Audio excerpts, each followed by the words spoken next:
इसमें देखिए यही बात है कि सरकार खुल के धांधली करना चाहती है। अगर वो खुल के धांधली नहीं करना चाहती है तो कट ऑफ लिस्ट जारी करने में क्या दिक्कत है। फिर से काउंसलिंग लिस्ट जारी किया जाए, सेकेंड, थर्ड और 2016 वाला को बाहर किया जाए। ये फर्स्ट काउंसलिंग लिस्ट किस बेसिस पर जारी किया है वो बताया जाए। लगता है कभी नहीं पूरा भर पाएगा सर। इसके लिए काउंसलिंग में 2 गुना क्वेश्चन बुलाना चाहिए था, जो कि हुआ नहीं। कट ऑफ और मार्क्स और टाइपिंग का रिजल्ट ये आयोग दे तो हम इससे हमें पता चलेगा ना कि हम किस आधार पर हम छटे हैं। बार बार आंदोलन करना अच्छा बात नहीं है। स्टूडेंट और भी दूसरा काम कर सकता है, अगर नहीं होगा तो कम से कम उम्र जिसका खत्म हो रहा दूसरा कोई काम करता। इसीलिए आपसे हम मुख्यमंत्री माननीय बिहार सरकार से भी मांग करते हैं कि आप जो है कि रैंक लिस्ट जारी करिए, कट ऑफ जारी करिए, ताकि बच्चा संतुष्ट हो जाए। हम एक विकलांग हैं, किस बूथ पे कितना वोट मिला किस पार्टी को और कितना मिला सब पता रहता है।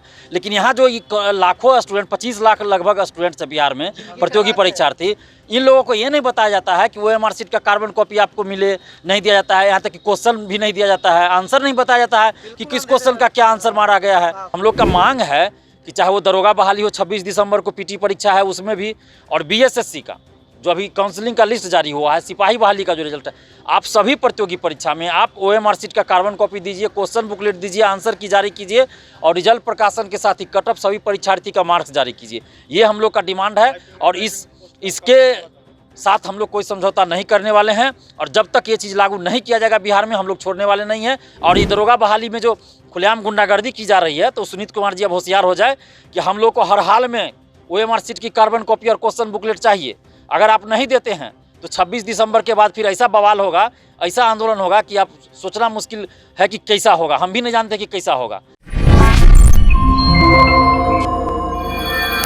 नमस्कार, आप देख रहे हैं द इंडिया टॉप। मैं हूं आदेशपुरी। BSSC परीक्षा 7.5 सालों से चल रही है और काउंसलिंग के लिए रोल नंबर जारी किया गया है, लेकिन सबसे बड़ी बात अभी तक डेट नहीं दिया गया है। बहुत बड़ी छात्रों की संख्या 53,000 जो है काउंसलिंग का इंतजार कर रहे थे और बहुत सारे ऐसे छात्र हैं, उनका कहना है कि जितना काउंसलिंग के लिए छात्रों को बुलाया गया है उससे लगभग आधी सीट खाली रह जाएंगी। तो इनका कहना है कि और छात्रों को बुलाना चाहिए था, अगर नहीं बुलाएं तो द्वितीय और तृतीय जो काउंसलिंग लिस्ट है उसे भी जारी करना चाहिए। अभी हम पटना कॉलेज में हैं और ये छात्र यहाँ पर इकट्ठा हुए हैं, इसी को लेकर बैठक हो रही है। इनसे ही बात करते हैं। अच्छा, ये बताइए कि आपका सिलेक्शन जो है कितना आपका अंक आपने एज्यूम किया था, कितना मेरा अंक होगा? 105 नंबर और टाइपिंग भी हम क्वालिफाई है, एक भी एरर नहीं था। अच्छा, क्या लगता है कि 13,120 सीट जो है 14,000 कुछ लड़कों को बुलाया गया है उससे भर जाएगा? जी नहीं, उसमें सर नहीं भरेगा। तो क्या कहना चाहते हैं आप आयोग से? फिर से काउंसलिंग लिस्ट जारी किया जाए, सेकेंड, थर्ड और 2016 वाला को बाहर किया जाए। ये फर्स्ट काउंसलिंग लिस्ट किस बेसिस पर जारी किया है वो बताया जाए कि किस बेसिस पर जारी हुआ है। टाइपिंग वाला का क्या है, टाइपिंग कौन लड़का क्वालिफाई किया नहीं किया, ये सब जारी किया जाए। जी। अच्छा, ये आप भी दिए हुए हैं BSSC, क्या आपका क्या कहना है? सर मेरा 117 नंबर था, MBC में थे सर, और 2014 वाले कैंडिडेट है। अच्छा, फिर भी नहीं हुआ। टाइपिंग में आपका क्या था? टाइपिंग अच्छा नहीं गया था सर। टाइपिंग अच्छा नहीं गया था। सर। अच्छा, तो क्या आप कहना क्या चाहते हैं? सेकंड लिस्ट जारी करने के लिए सर। सेकंड लिस्ट जारी किया जाए। आपका नाम क्या हुआ? चंदन कुमार। क्या आप क्या कहना चाहते हैं? हम यही करना चाहते हैं कि जो उसने काउंसलिंग का लिस्ट जारी किया है उसने उसको और बढ़ाया जाए, उसमें कोई पारदर्शिता लाई जाए, क्योंकि हम लोगों को कुछ पता ही नहीं कितना मार्क्स आया है, क्या आया, कुछ नहीं आया है।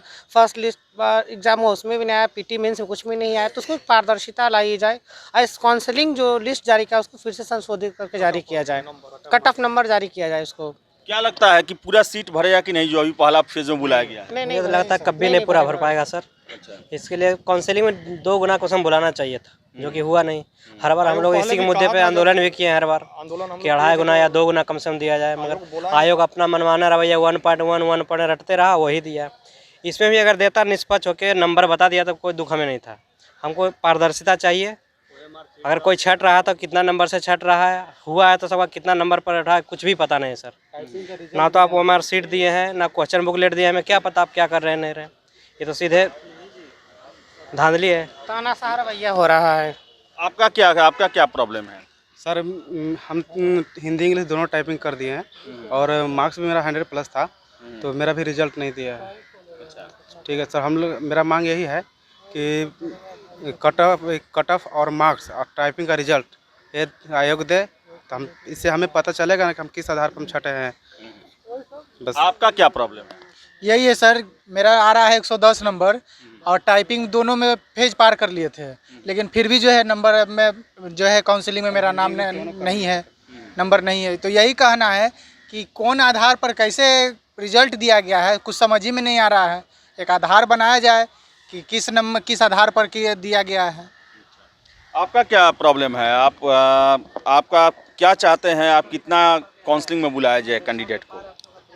हम चाह रहे हैं कि जैसे कि अब जो फर्स्ट लिस्ट जारी किया गया है तो सेकेंड लिस्ट भी जारी किया जाए, ताकि जिस बच्चे को नहीं हुआ है तो उसका हो सके। जैसे कि मेरा हमने 90 से 95 नंबर भी बनाया है और टाइपिंग हिंदी इंग्लिश दोनों दिया है। और इसमें मेरा हॉल में टोटल में प्रॉब्लम हुआ था टाइपिंग में ये प्रॉब्लम हुआ था कि मीटर जो कंप्यूटर स्क्रीन पर चल रहा था वो जो है 5 मिनट तक चला, उसके बाद है मीटर ख़त्म हो गया। हमने 5 मिनट में कंप्लीट कर लिया और उसके बाद है कि हिंदी इंग्लिश दोनों टाइपिंग में यही रहा और समय जो 10 मिनट तक चलते रहा और टाइपिंग पूरा अच्छा से दे नहीं पाया, क्योंकि 5 मिनट तक मीटर ही चला। तो इसमें हमारा क्या गलती है? और आयोग से मैं यही कहना चाहता हूँ कि जो है कट ऑफ लिस्ट जारी करते तो हम संतुष्ट हो जाते, चलिए मेरा नंबर जो है कि कम है तो हमने अति कर लिए। लेकिन यहाँ पर तो जो है कि टाइपिंग भी दिए हैं तो वहाँ पर भी मेरा अति संतुष्ट नहीं हुआ है। जबकि टाइपिंग दिए थे, कम से कम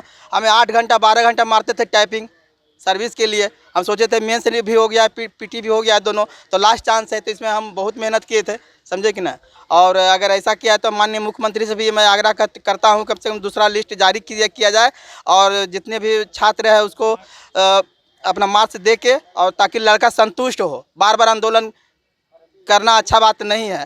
स्टूडेंट और भी दूसरा काम कर सकता है, अगर नहीं होगा तो कम से कम उम्र जिसका ख़त्म हो रहा दूसरा कोई काम करता। तो इसीलिए आपसे हम मुख्यमंत्री माननीय बिहार सरकार से भी मांग करते हैं कि आप जो है कि रैंक लिस्ट जारी करिए, कट ऑफ जारी करिए, ताकि बच्चा संतुष्ट हो जाए। हम एक विकलांग हैं, आप देख रहे हैं, हमको अच्छा से देखिए।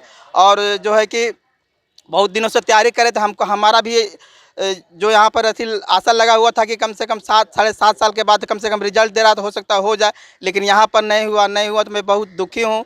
दुखी इसलिए हूँ, अगर कट ऑफ आ जाता तो हमको एगो तो पता हो जाता कि चलिए भाई मेरा नहीं हुआ है। कट ऑफ करना मतलब जो करना जारी है। क्या लगता है आपको कि कैसा एग्जाम हो रहा है जिसमें ना कट ऑफ बताया जाता है, ना क्वेश्चन पेपर दिया जाता है, ना OMR शीट दिया जाता है, कुछ भी नहीं दिया जाता है, स्वतंत्र है आयोग, जितना मन किया उतने लोगों को बुलाया गया? इसमें देखिए यही बात है कि सरकार खुल के धांधली करना चाहती है। अगर वो खुल के धांधली नहीं करना चाहती है तो कट ऑफ लिस्ट जारी करने में क्या दिक्कत है? न लड़कों का मार्क्स बताया जा रहा है, न कार्बन कॉपी दिया जा रहा है, न रैंक लिस्ट जारी किया जा रहा है। ऐसे किसी को पता ही नहीं चल पा रहा कि हम कितने से फेल हुए, कितने से पास हुए हैं। तो हम यही कहना चाहेंगे आयोग से कि कम रैंक लिस्ट जारी किया जाए और जो एग्ज़ाम हो रहा है, आगे भी जो होने वाला है एग्ज़ाम, उसमें कार्बन कॉपी दिया जाए। अच्छा, क्या लगता है आपको, विश्वास है जो आयोग परीक्षा ले रही है, काउंसलिंग ले रही है, उसकी कार्यप्रणाली पर? नहीं सर, उस पर कोई भी विश्वास नहीं है। उसको एकदम निष्पक्ष तरह से उसका कट ऑफ मार्क्स बताना चाहिए सारे लड़का लोग को, और कितने कैंडिडेट पास हुए हैं, जनरल OBC अलग अलग नंबर ऑफ कैंडिडेट्स को इनको शो करना चाहिए था। कोई शो नहीं किया है, सीधा काउंसलिंग निकाल के डाल दिया गया। और जो हम लोग विकलांग हैं, हम लोग विकलांग का 3% जो सीट होता है, 104 नंबर रहते हुए भी मेरा विकलांग कोटा से मतलब सिलेक्शन नहीं हुआ है। तो ऐसा बहुत सारे लड़का लोग हैं जो विकलांग कोटा से उसका सिलेक्शन नहीं हुआ है। विकलांग लोग का लगता है रिजल्ट ही नहीं दिया है। हम लोग 40 लड़का है, हम लोग किसी का रिजल्ट नहीं हुआ है, किसी का रिजल्ट नहीं हुआ। जिसका नंबर OBC से था, ज़्यादा नंबर था, उसको उस बेसिस पर उसको रिजल्ट ले लिया गया। तो दिलीप जी, और भी हैं छात्र, क्या कहना, आप कुछ कहना चाह रहे थे? दोस्त लोग जितना, किसी का पता चला 80 नंबर उसका भी हुआ है, किसी का 110 से पार है उसका भी नहीं है। तो इस पारदर्शिता जानने के लिए क्या ये नंबर जारी करना होगा या नहीं किया जाए कि आयोग क्या आंसर किया है? हम लोग तो अपना हिसाब से मिलाए, आयोग क्या आंसर जारी किया है, क्योंकि CGL जो लिया था, सचिवालय सहायक आयोग, उसमें फर्स्ट बार जो आंसर जारी किया गया था उसमें बहुत सारी एरर था। तो फिर बाद में उसमें जारी किया गया, बहुत सारा लड़का का मार्क्स उसमें बढ़ा भी और उसका सिलेक्शन हुआ। फर्स्ट बार रिजल्ट हुआ था तो उसमें नहीं हुआ था, लेकिन फिर रिवाइज रिजल्ट दिया गया था। तो मेरा अपने उसमें 80 परसेंटाइल था और जब रिवाइज रिजल्ट दिया तो 83 परसेंटाइल नंबर आया। 85 गया था BC का कट ऑफ, मेरा नहीं हुआ, लेकिन मेरा बढ़ा था और आंसर वो गलत दिया था। कांग्रेस का फर्स्ट अधिवेशन कहाँ हुआ? तो लाहौर दिया था आंसर आयोग। अच्छा, ठीक है। तो आंसर एक बहुत बड़ा मुद्दा है, जारी किया जाए, आंसर एक बहुत बड़ा मुद्दा है। काउंसलिंग लिस्ट जारी हुआ है, किस आधार पे हुआ है उसको भी जारी किया जाए। कुछ पता ही नहीं चल रहा है किस आधार पे है। फिर टाइपिंग लिए हैं, उस टाइपिंग का कोई महत्व ही नहीं है। टाइपिंग को जो लड़का पास हुआ फेल हुआ उसका कोई सूचना नहीं दिया गया, डायरेक्ट काउंसलिंग लिस्ट दे दिया गया। 105 या 110 के बीच में रहते हुए नंबर और रिजल्ट नहीं आया, और कुछ लोगों का 90 से 100 के बीच में है, उस सब का रिजल्ट आया हुआ है। तो काउंसलिंग लिस्ट जारी करने का आधार क्या है? बस यही हम लोग का आयोग से मांग है कि आधार क्या है, किस आधार पे काउंसलिंग लिस्ट जारी किया है। दिलीप भाई, न्याय के साथ विकास की बात करते हैं मुख्यमंत्री, लेकिन यहाँ पर तो न क्वेश्चन पेपर दिया जाता है, न आंसर शीट दिया जाता है, न कट ऑफ बताया जाता है, न टाइपिंग का रिजल्ट दिया जाता है। कैसे हो रहा है आखिर बिहार में बीएसएससी का परीक्षा? 7.5 सालों में परीक्षा हो रहा है, पहले भी आरोप लग चुका है, गिरफ्तारी हो चुकी है, इसमें क्या देख रहे हैं आप इसको? देखिए, सबसे पहले तो मैं ये कहूँगा कि न्याय के साथ विकास जो मुख्यमंत्री जी बोलते हैं उनसे सवाल कर रहे हैं, और इसके साथ साथ बिहार के तमाम नेताओं से, मंत्री विधायकों से मेरा एक ही सवाल है कि आप जो विधानसभा लोकसभा का चुनाव लड़ते हैं, आप चुनाव लड़ते हैं ठीक है, जिस दिन मतगणना होती है, काउंटिंग होती है, उस दिन रिजल्ट सिर्फ प्रकाशित कर दिया जाए, सिर्फ ये बता दिया जाए कि कौन विजेता हुआ, कौन लोकसभा और विधानसभा का चुनाव जीता, बस इतना ही बता दिया जाए। ये नहीं बताया जाए कि किसको कितना वोट आया, कौन हारा, तो क्या इन लोगों पे बीतेगी? और यहाँ परीक्षार्थी जो परीक्षा दे रहे हैं उनको ना OMR सीट दे रहे हैं, ना आप क्वेश्चन बुकलेट दे रहे हैं, ना आंसर बता रहे हैं, कुछ नहीं। मतलब आप लोग जो चुनाव लड़ रहे हैं, नेता लोग लड़ रहे हैं, तो उसमें सब कुछ एक एक वोट बताया जाता है, किस बूथ पे किसको कितना वोट मिला, किस बूथ पे कितना वोट मिला, किस पार्टी को और कितना मिला, सब पता रहता है। लेकिन यहाँ जो लाखों स्टूडेंट, 25 लाख लगभग स्टूडेंट्स है बिहार में, प्रतियोगी परीक्षार्थी, इन लोगों को ये नहीं बताया जाता है कि OMR सीट का कार्बन कॉपी आपको मिले, नहीं दिया जाता है। यहाँ तक कि क्वेश्चन भी नहीं दिया जाता है, आंसर नहीं बताया जाता है कि किस क्वेश्चन का क्या आंसर मारा गया है।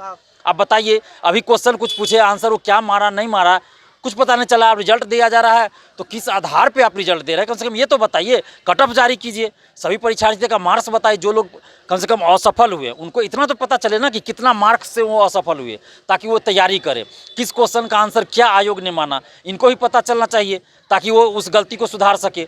आखिर किस आधार पे क्या कर रहा है, कुछ तो दिया नहीं जा रहा है। बीएसएससी का काउंसलिंग लिस्ट जारी कर दिया गया। हम लोग पहले भी मांग किए थे कि काउंसलिंग के लिए आप लिस्ट जारी करिए, लेकिन उससे पहले आप रैंक लिस्ट दीजिए, 53,000 स्टूडेंट्स का मार्क्स जारी कीजिए, रैंक लिस्ट जारी कीजिए, और उसके बाद आप कट ऑफ दीजिए, सभी परीक्षार्थी का मार्क्स दीजिए। तो ये क्या हुआ, सीधा आप लिस्ट जारी कर दिए कि आप क्या पता किसको कितना मार्क्स आया। हम ये नहीं कर रहे, जो सफल हुए हैं उनके साथ हम ये नहीं कर रहे हैं, उनको हम बधाई भी दे रहे हैं। जो मेरिट से पास हुए हैं उनको बहुत बहुत बधाई, लेकिन जो असफल हुए उनको ये जानने का हक है कि आखिर हम असफल क्यों हुए, कितना मार्क्स से हुए। पारदर्शिता होनी चाहिए, मेरा कहना यह कि पारदर्शिता होनी चाहिए। ये पारदर्शिता जो है बिहार में कहीं है ही नहीं, दिख ही नहीं रही है। चाहे वो बीएसएससी में देख लीजिए, सिपाही बहाली का देखिए रिजल्ट आया, सिर्फ एक लिस्ट जारी कर दिया गया कि फलना फलना रोल नंबर को पास घोषित किया गया है, लेकिन फलना फलना रोल नंबर को कितना मार्क्स आया और जो असफल हो गए उनको कितना मार्क्स आया, कट ऑफ कितना गया, ये तो बताना चाहिए ना। दरोगा बहाली में देखिए इसे खुलेआम गुंडागर्दी हो रही है, ना OMR सीट दिया जा रहा है, ना क्वेश्चन बुकलेट दिया जा रहा है, कुछ नहीं दिया जा रहा है। तो हम लोग का मांग है कि चाहे वो दरोगा बहाली हो, 26 दिसंबर को PT परीक्षा है उसमें भी, और BSSC का जो अभी काउंसलिंग का लिस्ट जारी हुआ है, सिपाही बहाली का जो रिजल्ट है, आप सभी प्रतियोगी परीक्षा में आप OMR सीट का कार्बन कॉपी दीजिए, क्वेश्चन बुकलेट दीजिए, आंसर की जारी कीजिए, और रिजल्ट प्रकाशन के साथ ही कट ऑफ सभी परीक्षार्थी का मार्क्स जारी कीजिए। ये हम लोग का डिमांड है, और इसके साथ हम लोग कोई समझौता नहीं करने वाले हैं। और जब तक ये चीज़ लागू नहीं किया जाएगा बिहार में, हम लोग छोड़ने वाले नहीं हैं। और सभी भर्ती आयोगों को हम लोग एक तरह से समझिए चेतावनी दे रहे हैं, और मुख्यमंत्री जी को भी चेतावनी दे रहे हैं कि जितना जल्द हो ये सब चीज़ लागू कीजिए, अन्यथा बिहार में अब ऐसा आंदोलन होने जा रहा है कि आप लोगों को छुपने का भी जगह नहीं मिलेगा। क्योंकि हम लोग अब बहुत बर्दाश्त कर ले, कितना बर्दाश्त करें। BSSC से बार बार विनती कर रहे थे, भैया काउंसलिंग का लिस्ट दे दो, रैंक लिस्ट जारी करो, नहीं किया। जब हम लोग अनाउंस किया क्या BSSC ऑफिस में घुस के हम लोग काउंसलिंग करवाएंगे, तो रात में लिस्ट आ जाता है। तो अब ये लोग प्यार की भाषा नहीं समझ रहे हैं, तो जिस भाषा में ये लोग समझेंगे उसी भाषा में हम लोग समझाएंगे। अब क्योंकि हम लोग अनुनय विनय बहुत कर लिए, हाथ जोड़ के विनती बहुत कर लिए, तो अब ये लोग जिस भाषा में समझना चाहते हैं ना, उसी भाषा में समझाएंगे। और ये दरोगा बहाली में जो खुलेआम गुंडागर्दी की जा रही है, तो सुनीत कुमार जी अब होशियार हो जाए कि हम लोग को हर हाल में OMR सीट की कार्बन कॉपी और क्वेश्चन बुकलेट चाहिए। अगर आप नहीं देते हैं तो 26 दिसंबर के बाद फिर ऐसा बवाल होगा, ऐसा आंदोलन होगा कि आप सोचना मुश्किल है कि कैसा होगा। हम भी नहीं जानते कि कैसा होगा, लेकिन बहुत व्यापक होगा और बहुत भयंकर होगा, जिसकी कल्पना भी कोई नहीं कर सकता है। तो ये लोग को छुपने का जगह नहीं मिलेगा। और बिहार के जितने परीक्षार्थी हैं, आप सबसे हम हाथ जोड़ के विनती कर रहे हैं कि आपकी संख्या 25 लाख है। इस बात को आप थोड़ा सा ध्यान से सुनिए और समझिए, अपनी अंतरात्मा से सोचिए कि 25 लाख संख्या कम नहीं होता। 25 लाख जिस दिन एक दिन सड़क पे उतर जाइएगा ना, उस दिन ये सुनीत कुमार और BSSC के सचिव अध्यक्ष क्या, CSBC का अध्यक्ष क्या, मुख्यमंत्री को छुपने का जगह नहीं मिलेगा। और मुख्यमंत्री आवास छोड़ के इनको भागना पड़ेगा। राजगीर तो बराबर जाते हैं ना, राजगीर भी नहीं भाग पाएंगे, इनको विदेश भागना पड़ जाएगा। बस आप लोग को स्टूडेंट पावर दिखाना पड़ जाएगा तब। लेकिन आप सोचिएगा कि घर बैठे रहे तो फिर कुछ नहीं होने वाला है।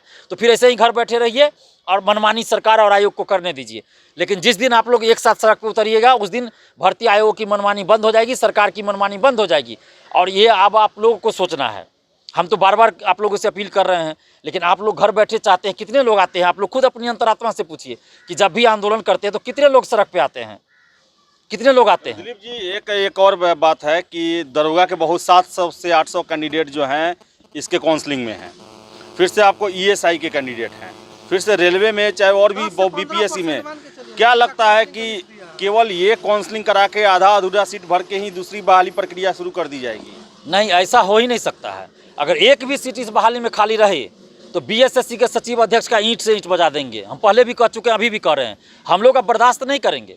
अगर एक भी सीट इसमें खाली रही तो सचिव और अध्यक्ष को हम लोग बता देंगे कि स्टूडेंट पावर क्या होता है। हमने पहले ही कहा था कि आप 2.5 गुना रिजल्ट दीजिए, 2 गुना दीजिए, काउंसलिंग में बुलाइए, लेकिन इसने मनमानी की, नहीं दिया, कम से कम 1.5 गुना बुलाना चाहिए। तो अब आप जितना ही भी बुलाए हैं, अब आपको ये दिखाना होगा, इसमें फर्जी लोग भी नहीं जाए, ये भी सेटिंग गेटिंग वाले ना जाए, ये भी ध्यान रहे। और किसी भी परिस्थिति में एक भी सीट खाली नहीं रहनी चाहिए। अगर एक भी सीट खाली रहती है तो आपको फिर काउंसलिंग लिस्ट जारी करना पड़ेगा, फिर काउंसलिंग करवाना पड़ेगा और उस सीट को भरना पड़ेगा। ये नहीं सोचेगा कि बैकलॉग चला जाए और अगली बहाली में हम सीट जोड़ देंगे, तो ये चीज़ हम लोग नहीं होने देंगे। और जितने परीक्षार्थी हैं, आप लोग भी ध्यान दीजिए। आप लोग ये मत देख लीजिए कि अगली बहाली का लालच लॉलीपॉप दे रहा है, हम लोग शांत हो जाए। सबसे ज़्यादा दोषी आप लोग खुद है जो परीक्षार्थी है। अब देखिए ना, काउंसलिंग लिस्ट जारी होने से 2 दिन पहले अखबार में क्या आता है कि द्वितीय इंटर स्तरीय बहाली का वैकेंसी इसी महीना आ रहा है। और ये जो है न्यूज़ 2018 से हम लोग सुन रहे हैं, CGL 3 का वैकेंसी अगले महीना आ रहा है। तो सबसे बड़े दोषी परीक्षार्थी खुद हैं कि आप लोग एक साथ नहीं आते हैं, उतरते नहीं हैं सड़क पे। तो इस बात को ध्यान रखिए कि हम ये कह रहे हैं कि एक भी सीट खाली नहीं रहने देंगे, लेकिन ये तभी संभव है ना जब आप लोग हमारा साथ दीजिएगा। दिलीप कुमार अकेले थोड़े कर सकता है, ताकि हम ना मंत्री है, ना मुख्यमंत्री है, ना विधायक है, हमारे पास कोई पावर नहीं है। ऐसा थोड़े हमारे पास पैसा है या कुछ है, कुछ नहीं है। हमारी ताकत आप लोग है। तो आप लोग जब हमारा साथ दीजिएगा तब हम ऐसा कर सकते हैं। आप लोग हमारे साथ थे तो देखिए काउंसलिंग का लिस्ट जारी हो गया। अगर आप लोग हमारे साथ होते तो आज रैंक लिस्ट भी जारी होता, लेकिन कहीं ना कहीं कमजोरी आप लोगों में है। 15 नवंबर को हमने बुलाया था कि काउंसलिंग के लिए रैंक लिस्ट जारी हो, सभी परीक्षार्थियों का मार्क्स जारी हो, और जब काउंसलिंग का लिस्ट जारी होता है तो कट ऑफ भी जारी हो। लेकिन आप लोग नहीं आए 15 नवंबर को। आप लोग खुद सोचिए कि दिलीप कुमार ये मुद्दा रखा था कि नहीं रखा था, लेकिन आप लोग नहीं आए और बीएसएससी को मनमानी करने का मौका दे दिए। तो अभी भी आप लोग थोड़ा सतर्क होइए और इस बहाली में एक भी सीट खाली नहीं रहनी चाहिए। तो इसके लिए आप लोग को मेरा साथ देना पड़ेगा, तभी ये संभव है। और आप लोग साथ रहिएगा तो बीएसएससी के सचिव अध्यक्ष को ईंट से ईंट बजा देंगे और एक सीट पर उसको भरना पड़ेगा। तो आपको बता दें कि बीएसएससी भी जो है वो भले ही 7.5 साल बाद काउंसलिंग का लिस्ट दे दिया हो, 14,000 कैंडिडेट को बुलाया जा रहा है, लेकिन प्रश्न इस पर भी उठ रहे हैं कि 7.5 सालों तक आपने किया क्या? आपने कट ऑफ मार्क्स क्यों नहीं दिया? आपने जो है एक लड़के का मार्क्स क्यों नहीं दिया? आपने आंसर शीट क्यों नहीं जारी किया? क्वेश्चन पेपर आपने क्यों नहीं दिया? तो ये सब प्रश्नों के भी उत्तर देने पड़ेंगे आयोग को। और बहुत बड़ी संख्या है छात्रों की जो कि असंतुष्ट हैं इस रिजल्ट से, इस काउंसलिंग लिस्ट से। और इनके साथ साथ इनका ये भी कहना है कि सीटें एक भी खाली नहीं रहनी चाहिए, ज़रूरत पड़े तो दूसरी, तीसरी, चौथी भी काउंसलिंग लिस्ट जारी होनी चाहिए, क्योंकि ये अपने जीवन का 7.5 साल इस परीक्षा में लगा चुके हैं। तो फिलहाल इस वीडियो में इतना ही। वीडियो पसंद आया लाइक शेयर करें, हमारे चैनल द इंडिया टॉप को सब्सक्राइब जरूर कर लें। धन्यवाद।